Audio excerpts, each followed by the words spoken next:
Hello, kids. Guess who we have? We have Alicia Miller. I haven't thought of a nickname for her, but I'll call her Model HR Lady. I don't know. I can't think of a good nickname. I'll think of one later. Hey, dude, I'm glad you're here. We're excited. You know why? Because you're joining the Vast Voice, where we're going to be telling secrets to entrepreneurs. We're going to be talking about ways to help their business really today through, well, two things.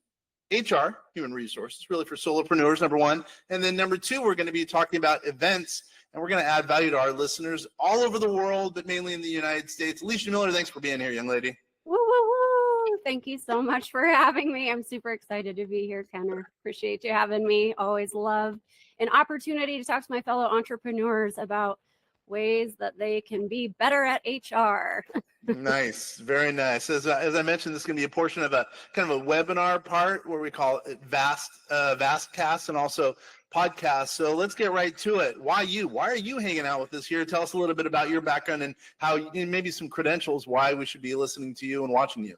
Yeah, absolutely. So as you said, my name is Alicia Miller, and I hail from outside the Denver, Colorado area.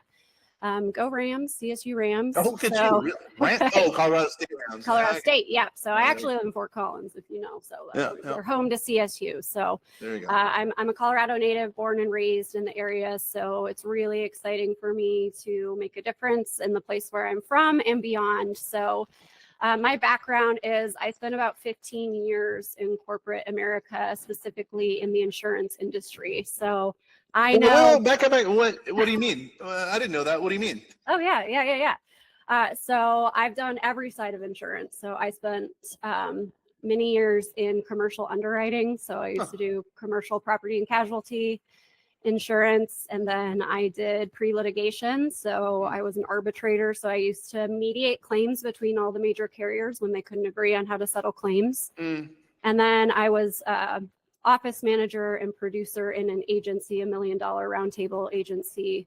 Was my last role before I stepped out as an entrepreneur. So I left my last role in February of 2020. So I'm a COVID-born entrepreneur, but not in the sense as a result of COVID. I didn't know what I was stepping into when I left my job. It was February of 2020, as you remember.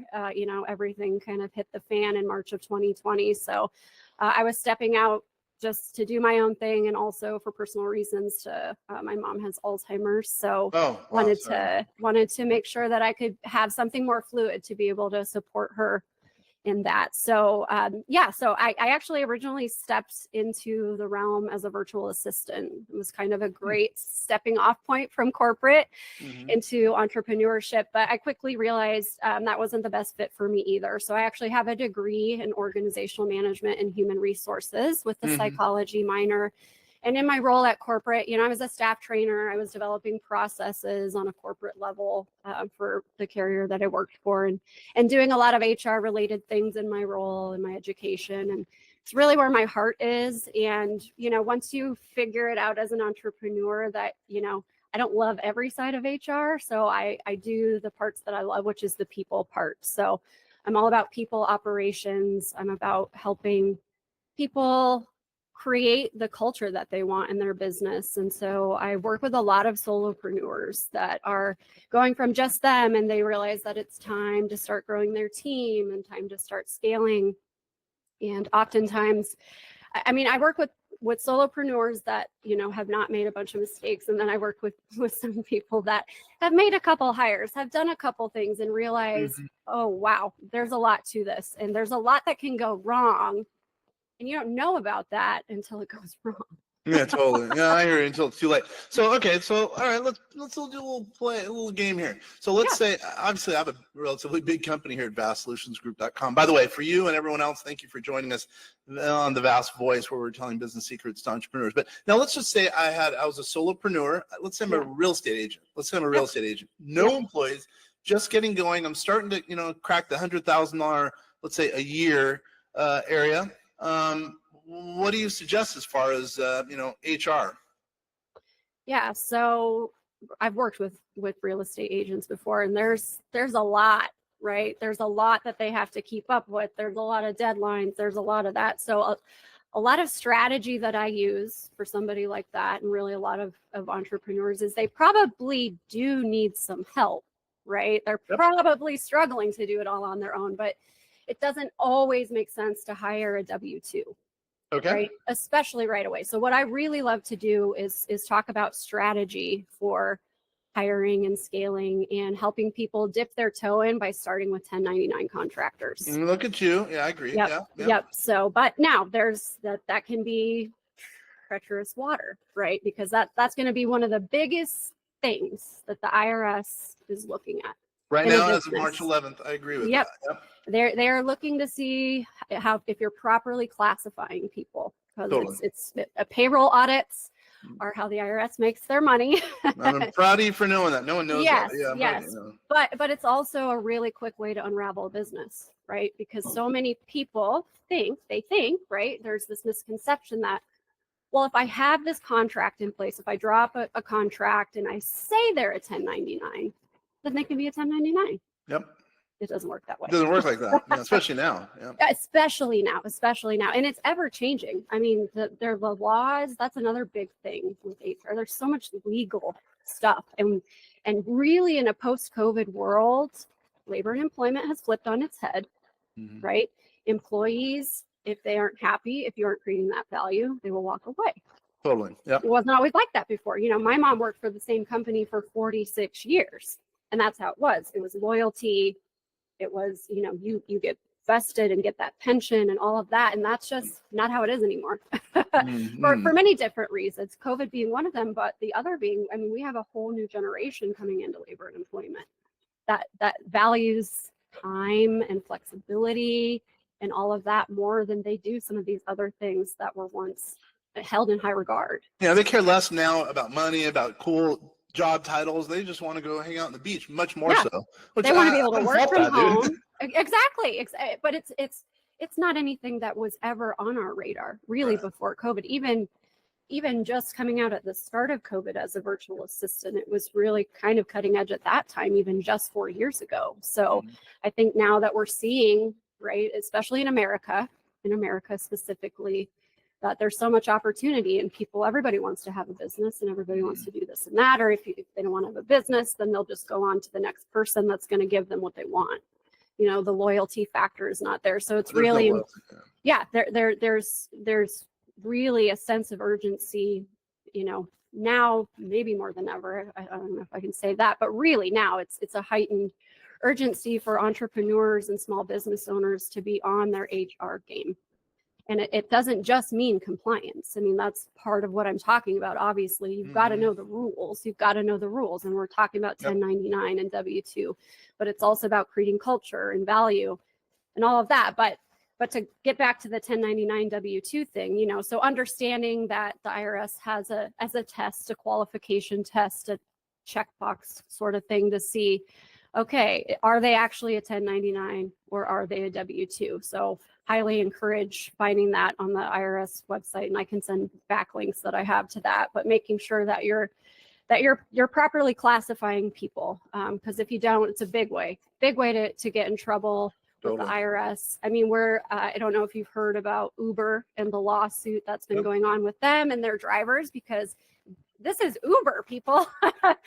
Like Uber did it wrong. So, you know, they thought everybody could be all their drivers and everybody could be 1099. And it turns out that's just not correct. And now what's happening with Uber is, you know, they've got to back pay not only payroll taxes for what would have been for a W-2, but potentially benefits as well. That's brutal.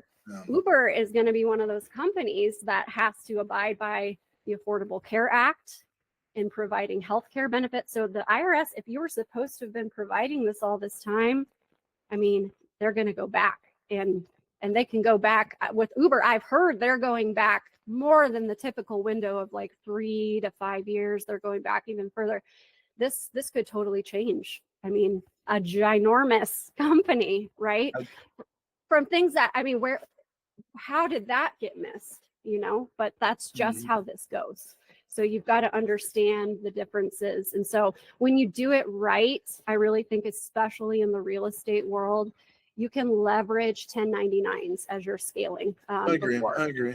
By the way, I would also Yeah. say under that umbrella, I would also say virtual assistants. We've had virtual assistants for years, and now we actually have started an office, a formal office in the Philippines, basically as a result. But I believe in, if to the extent possible, as long as you're not pushing the envelope, Exactly. maybe even pushing the envelope a little bit, but not too much. You rip the envelope. I believe in 1099s, virtual assistants, and then taking the W-2 step. And now, and sometimes you may have a hybrid. You may always exactly kind of leverage 1099s. And it's all about strategizing and understanding your vision for where you want to go with your business. And then mapping out basically an organizational chart to match it. And who do you need to hire first in what order? And is it W-2? Is it 1099? And kind of working backwards from there. So I love strategizing with people on how they can leverage VAs. VAs are great. And I just talked to somebody this morning that's like, well, I don't know. And I'm like, you can also hire them on a project basis. Totally. Yeah. And I think that's a good way to do it. Me personally, sorry to jump in. Please. Jump ahead a little bit, but I think it's smart to hire for a little small project, just see how they do. And then at the same time, record what they do. So if you ever do need to hire someone for that project down the road, or as training, they can watch that video, so you don't have to spend your precious time training them, and they can just watch the video on it. Hopefully a VA that did a good job, so therefore they could come in and learn from a good VA.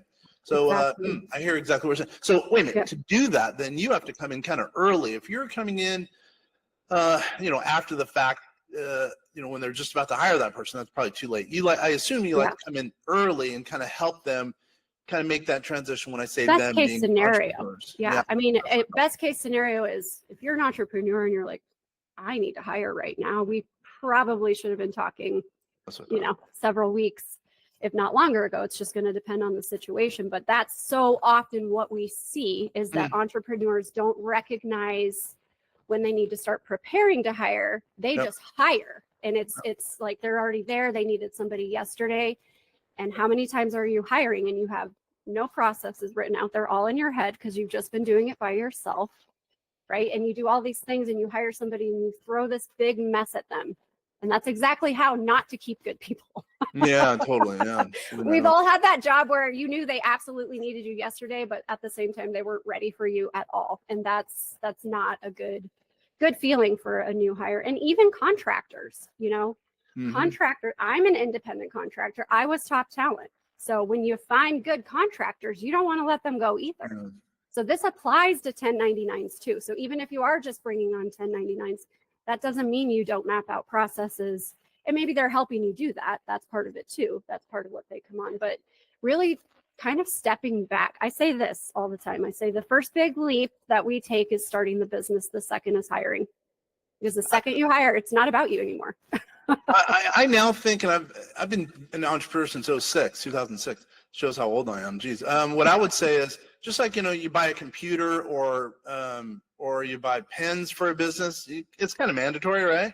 I would say hiring someone is just as mandatory because, man, I know it's hard. I know it's scary, but you're going to have costs to get a business going. I think one is having a right-hand man or woman to help you. I don't care if it's a 1099, a part-time person, a virtual assistant. I think it's really important to have that person so you can hit scale quickly.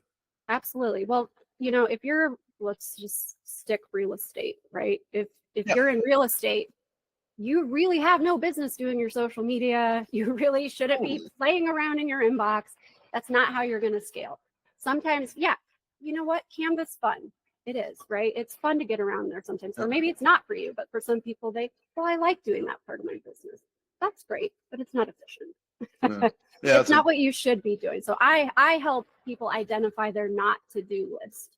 And it's a great place to start with mapping it like a time audit, right? What are you doing all day, every day? It's a little intense, but what are you doing all day, every day? And then taking that and breaking what could go to a VA. And what do you need to be focusing on? So that's a great way that I start with people is what's your not to-do list. So do a time audit and then we do a not to-do list and then start breaking it down from there. What can we project out? What do you maybe need somebody ongoing for? I was talking to somebody this morning that has all this content. They're a coach, has all this content out there. It's just not organized. So I'm like, that's a VA job. The VA is going to organize it into like a little e-workbook thing. I'm like, but then they already have content right there in front of them to move over to social media. and repurpose, and you don't have to touch any of it. And how much more time is that giving you to be going out and, meeting deadlines, whatever it is you're doing, for your role. So I think that's one key hack, I guess, is the time audit and the not to-do list, and start filtering out, what is pertinent to your role in the business and what can be outsourced. Look at you. By the way, if you ever need anyone as far as the Philippines, please refer them to us, because we can help get virtual assistants in some cases. You got to get me That's all not the our core info. business, but yeah, I like that, because obviously, as you know, our core business is basically tax, finance, and artificial intelligence, usually lowering tax liability for entrepreneurs. But sometimes we do that. Some people call us, needing some extra help on the virtual assistant side. All right, so okay, now I'm vibing with you. So it sounds like you like working with solopreneurs. You like kind of helping them get to that point where they were really just before they're gonna, or well before they're gonna hire a virtual assistant, 1099, et cetera. So okay, so I know also, not to skip ahead, but I'm going to ask a couple of questions about events, because I know events is a big thing for you. So tell me a little bit about events, because I don't really hold as many events as I should. Physical events are online, but tell me a little bit about what you do for events as it relates to an entrepreneur, solopreneur. Yeah, absolutely. So events. So I'm a writer too. It's not like my main thing, but I did some writing and marketing and been involved in that space with a local chamber and stuff. So I have a lot of direct experience there too with event planning, and events can be really, really powerful for that whole goal of creating that magnetizing culture. Who are you trying to attract, not just talent wise, but client wise, right? Your culture, we know, like Google, for example, right, has this reputation of having an awesome culture. Everybody wants to work at Google, right? They have slides, they do all this. And that's going to exude outwards to the clients you're trying to attract. If your clients know that your people are happy and that everything's running great from an organizational standpoint, you're going to start attracting the clients that you want. Whereas vice versa, right? We know the employees that are miserable at these places, and it's like, why would I want to do business with you, right? So it's all very powerful. It's all interplay. And so focusing in on events like a team building event, or a client appreciation event, or a mastermind, or I'm really big on bringing in a piece of community to this, or a cause. So what cause do you or your business align with that you could partner with a 501c3, and again show that you're all about creating that culture of giving back at the same time. So for example, I just did a spring themed Easter event with a car dealership. Okay. So car dealership, everybody's 1099 salesman and responsible for their own marketing. So how that gets tricky.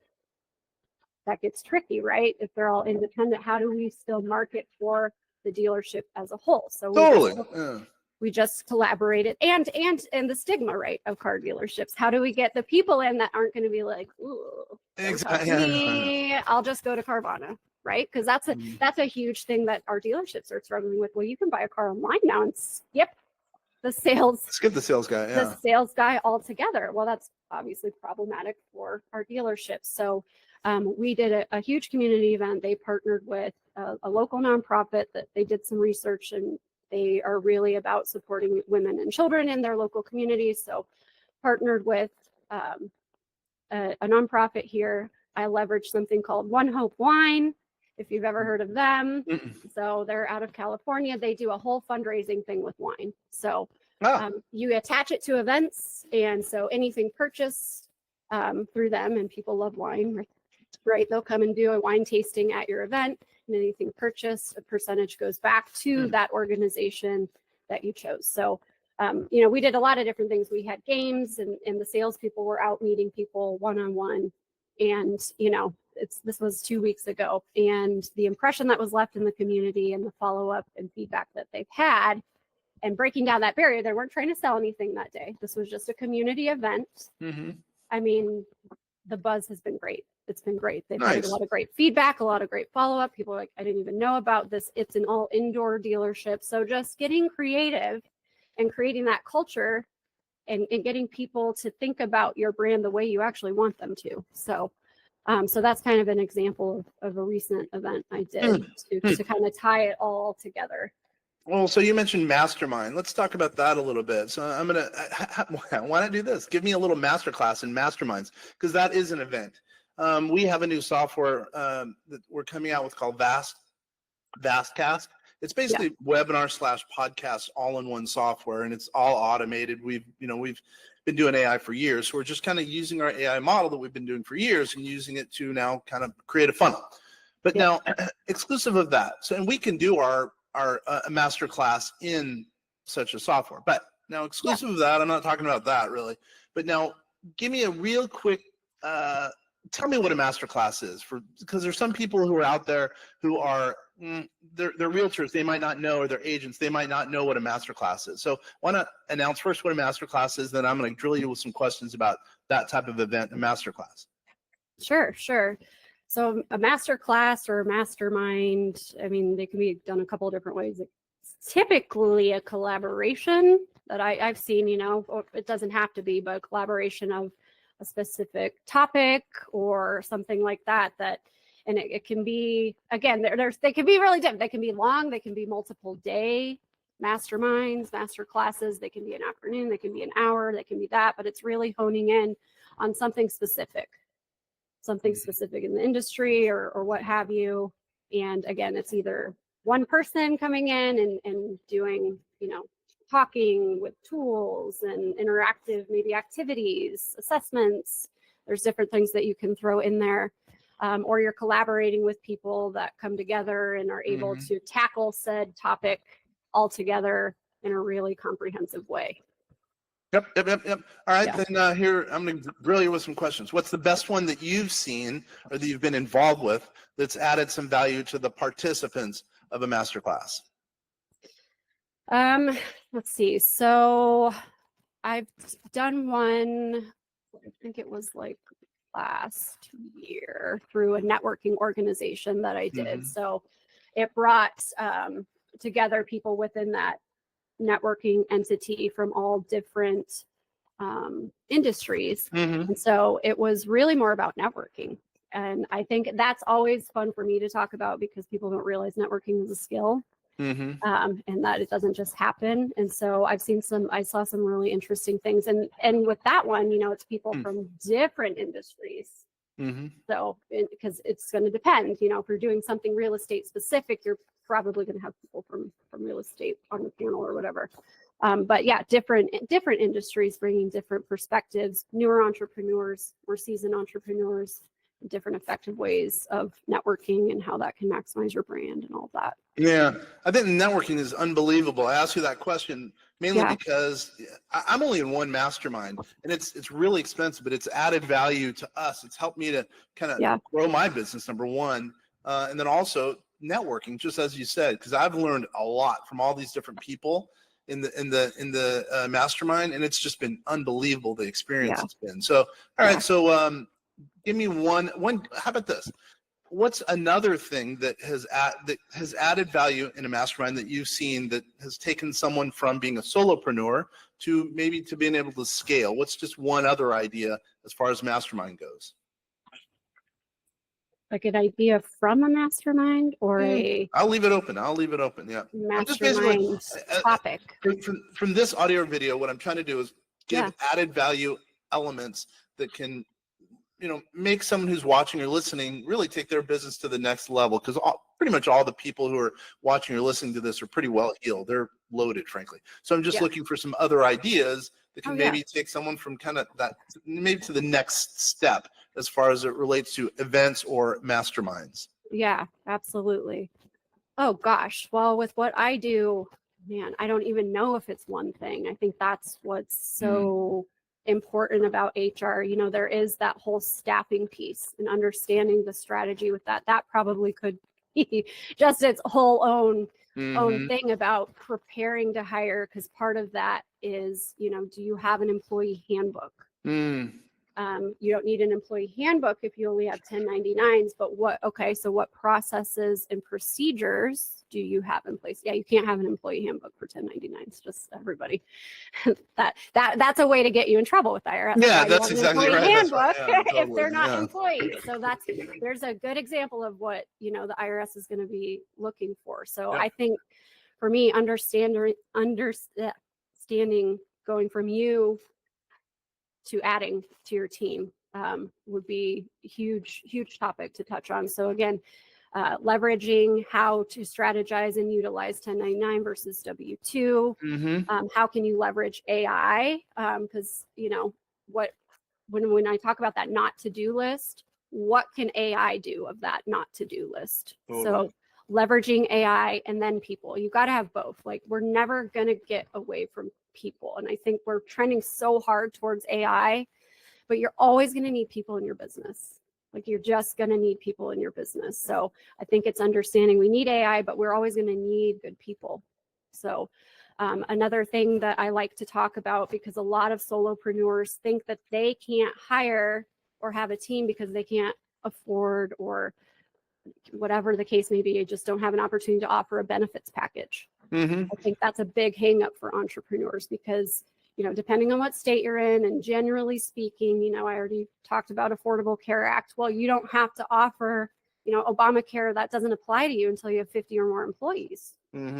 So if you don't have to offer it, and maybe you can't offer it, I like coming up with different benefit strategies, talking about things like stipends, using stipends instead of a healthcare premium as a way to add value and incentivize your people. So a stipend being like a big one that I really like, and there's a million different stipends that you can use, but like a health and wellness stipend is something that I like to see.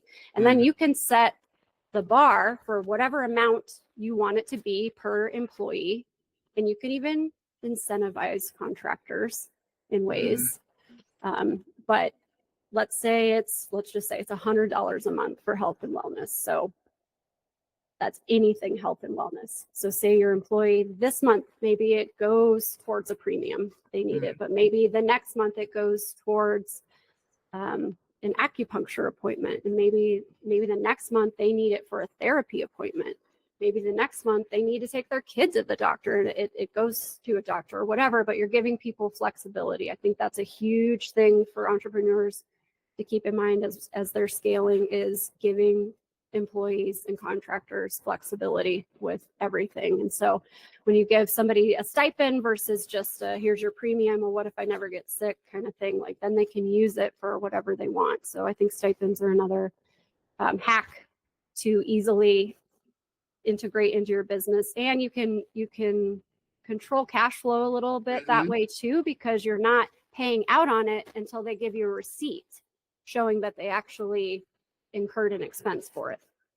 So you don't have to just delve it out. You're just reimbursing basically. So that's another really cool trick, and something that people love.